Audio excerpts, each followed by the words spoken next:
Alright guys, it's time to talk about what's in our cart. And just like before, we're going to go through in order of the color wheel, and I guess in collector number too. So I will get us started with the first card that is in my cart for that. This will be Wandering Archaic. Wandering Archaic is a 5-mana creature avatar. It is a 4/4. The rules text reads, whenever an opponent casts an instant or sorcery spell, they may pay 2. If they don't, you may copy that spell. You may choose new targets for the copy. This is also a modal double-faced card, but quite frankly, the sorcery on the back is not something I ever would play. So I am putting this in my cart purely on the basis of the front half. This is a value town card. This 5-mana creature essentially means that you will always win counterspell wars, because if an opponent tries to counter your spell, unless they pay an extra 2, you get a copy of that counterspell that you can then target their counterspell with. If opponents try to play value tutors, card draw, ramp into your Wandering Archaic, and do not pay that tax of 2, you're going to get the benefits of that spell as well.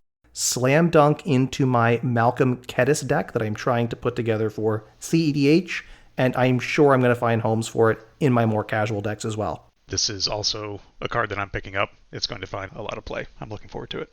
Can't really add much more to what you guys have already said, but yeah, I'm looking forward to picking up a few copies as well.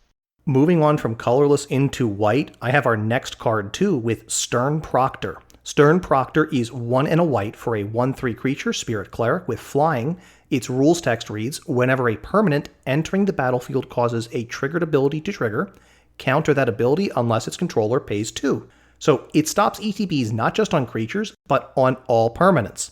This means, Alex, it stops landfall triggers.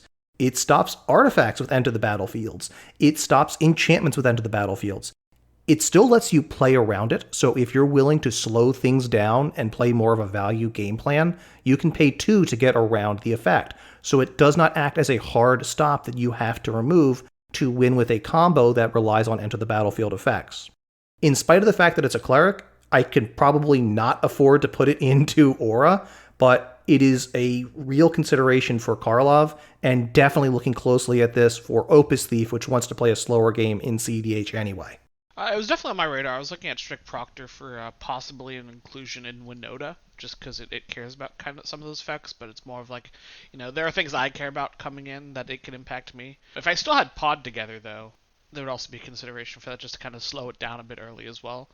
But I definitely think you're on the money with the decks that you want to include it in. I'm going to pick up a couple of copies just because I think eventually we'll find a place for it. I just don't have it right now where I think I want it. Worth noting is you can also use it to get around negative Enter the Battlefield triggers and just choose not to pay the 2. I don't know if there's anything you can do with that, but I don't know. Phyrexian Dreadnought just becomes a 12/12. Shocklands just become dual lands. Yeah. Okay.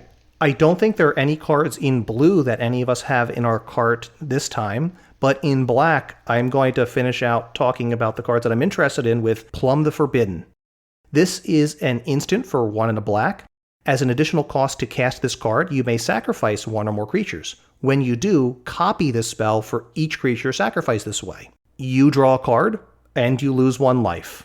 Turn your creatures into lots and lots and lots of cards. It copies spells for the Magecraft sub-theme, which we'll talk about in a little bit with Strixhaven, and its instant speed. I'm throwing this right into my Aura deck. This is a great way to cash creatures in when there is a board wipe going on. Cardor absolutely wants this. It goes well with sacrificing my own attackers to draw cards when I am trying to then drain opponents out. It can sacrifice blockers in response to someone who managed to swing in. I want this for basically all of my decks that run creatures in black. Definitely, yeah. If I still had Corvold together, this would be an auto include in that. A lot of the cards that have been introduced recently in the past couple sets that involve sacrifice text have made me really want to consider maybe putting Marin back together, and she would love something like this. This card does a lot of the stuff that I enjoy. Also, it's uncommon, so it's going to be dirt cheap. I'm going to pick up a big handful of these just to always have around. All right, Alex, moving us on to red. All right, so for me, as one of the rare people actually having a red card of my own, it's Renoya, Fire Dancer. She's a 5 mana, 3 red for a 3/4 legendary creature, human wizard. At the beginning of combat on your turn, create X tokens that are copies of another target creature you control, where X is 1 plus the number of instant and sorcery spells you've cast this turn. They gain haste. Exile them at the beginning of your next end step. For me, this looks like a definite strong inclusion for Winota. in terms of, hey, it provides great value with her being on the battlefield and other creatures like Goblin Rabble Master or any other value creatures I may have in play at the time. But also when paired with Combat Celebrant, it actually gives us the ability to kind of go infinite with that, just to add another line to the deck to kind of get us towards winning. And it blocks Tymna. Obligatory Tymna. I would not mind trying this out at some point in Torbran. 5 mana might be a little bit much, but I like this card. The benefit of being able to flip into it with Winota is definitely one of the appeals as well. Now, I think breaking with tradition, we don't really have anything in green that is in our carts this time. So, Jake, why don't you get us started with some of the multicolor cards with a card you hinted at earlier? Okay, so this is Extus Auric Overlord. Realized I've never said that. I have no idea how it's pronounced. Anyway, it is a legendary human warlock 2/4 for a generic white and 2 black. It has double strike. And Magecraft, whenever you cast or copy an instant or sorcery spell, return target non-legendary creature card from your graveyard to your hand. It is also a modal double face card, and the backside is Awaken the Blood Avatar, a sorcery for 6 generic, a black and a red. As an additional cost to cast this spell, you may sacrifice any number of creatures. The spell costs 2 less to cast for each creature sacrificed this way. Each opponent sacrifices a creature. Create a 3/6 black and red avatar creature token with haste, and whenever this creature attacks, it deals 3 damage to each opponent. So this is a Mardu commander option. It has an infinite mana outlet built in where you just repeatedly cast Awaken the Blood Avatar and then kill the table with an infinite number of hasty 3/6 attackers that also deal damage when they attack. Front side is pretty cool in that it's kind of a value engine / combo piece. It does something that I really like seeing new cards do, in that it makes older cards be reevaluated. There's some unique things you can do with Extus, like Worthy Cause plus Dockside Extortionist, which will let you sack the Dockside, rebuy it, and just wind up with infinite treasures in life. Because Worthy Cause is one of those buyback spells. Yes, it is an instant for 1 white with a buyback of 2, and as an additional cost, you have to sacrifice a creature. You gain life equal to the creature's toughness. I'm doing this off memory, which is probably a bad idea. I'll throw it up on the screen. Future John, make it happen. Cool. Sweet. It also has some interactions with cards like Street Wraith, which is a 3/4 Swamp Walk for 5. But the big part is that it has cycling, pay 2 life. So you can pitch the card from your hand, pay 2 life, draw a card, and then any instant or sorcery you play, you can bring it back to your hand. So basically Extus is adding cantrip rider for any of your spells. And then there's just a couple other little combos you can pull off with it. I'm interested to see how this plays out. You can either build it in a turbo ad nause type of build or a slower grindy control build, and it remains to be seen which of those I will favor.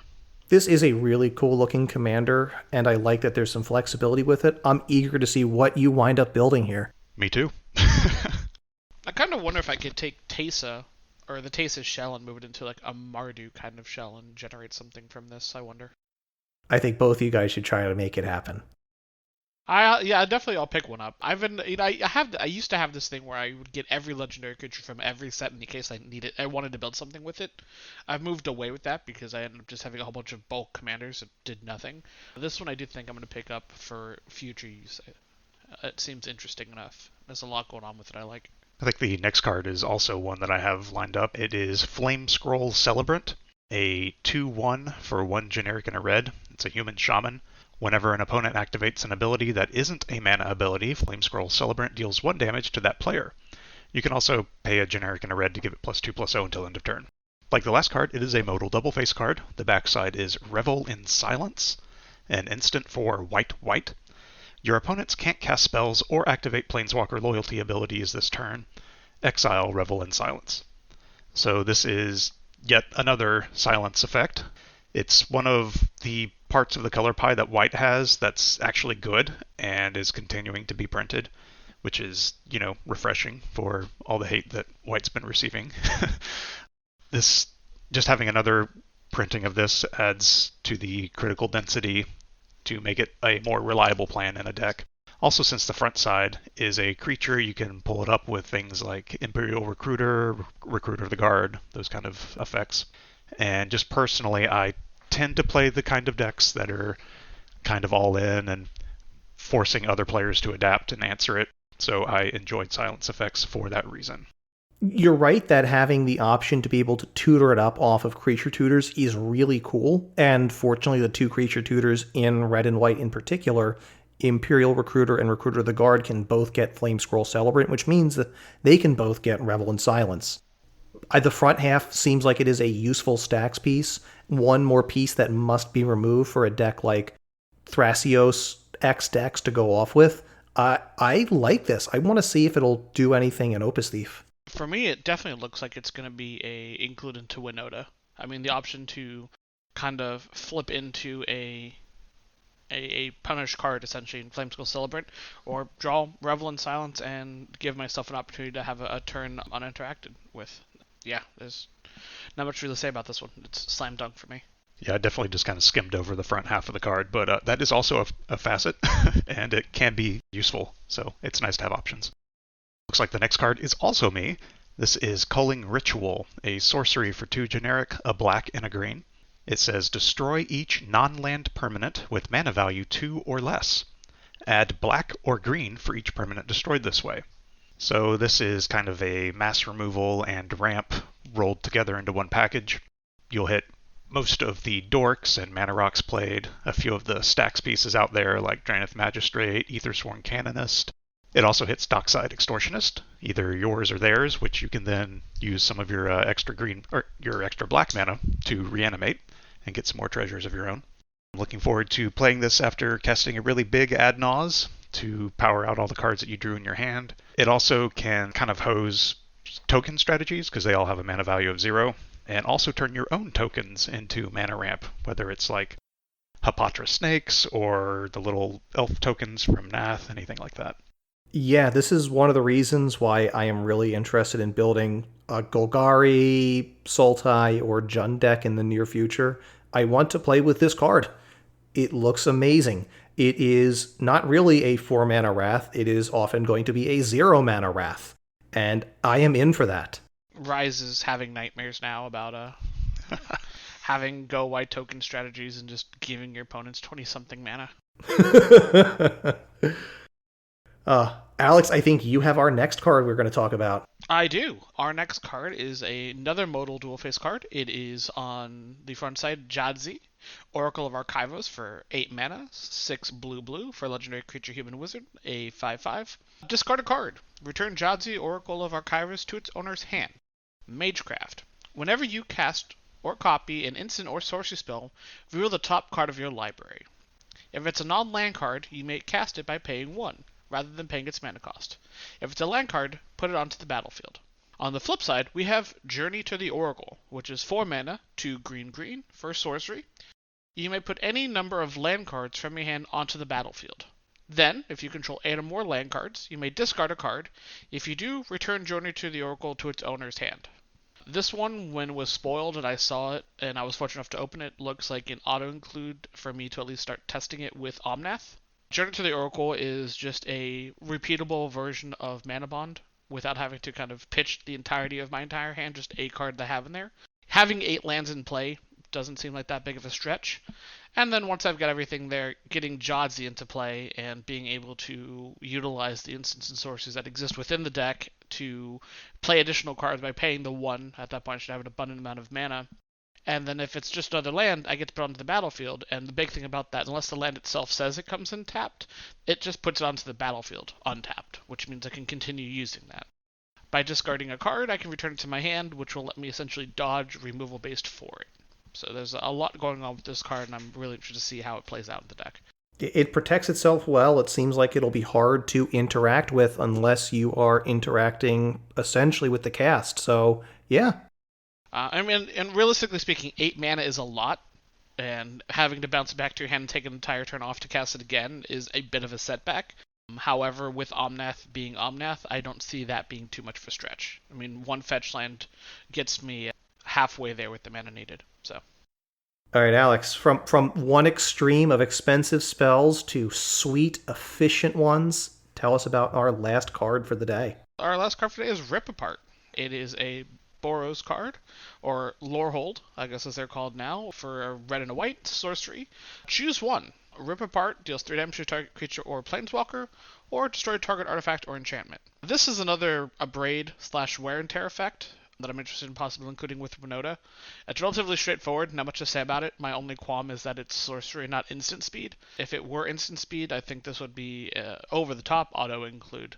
Right now, I guess it'll just be based off of the metas in which I play the deck and whether or not having a third or second effect to this degree is worth having. I think that sorcery speed is, again, the only thing that is holding this down.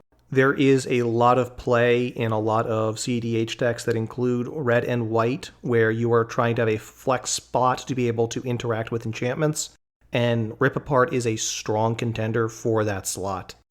Yeah, I'm looking forward to this one as well. Abrade is so good, and this is a different take on it. The sorcery speed is sad, but being more flexible is really nice. It is. I guess the thing that that makes me look towards Winota is a lot of what happens with the Winota deck happens kind of a little off kilter to how it normally would be, like when we want to cast stuff. Like there are a few things that we want to cast like pre-combat, but a lot of what we're looking to do is going to be in that like in combat or post-combat phases and things of that nature. So I don't think it's like death blow to the card for it being a sorcery, but it definitely doesn't help its cause. It's super flexible. For 2 mana, you can take out almost any piece of hate that's out there. Those roll all effects. Yep. You can reach the crew from Gemstone Mine on Twitter at GemstoneMineMTG, or send us an email at gemstoneminepodcast@gmail.com. On YouTube, we're Gemstone Mine Podcast. Be sure to like, subscribe, and hit the notification bell.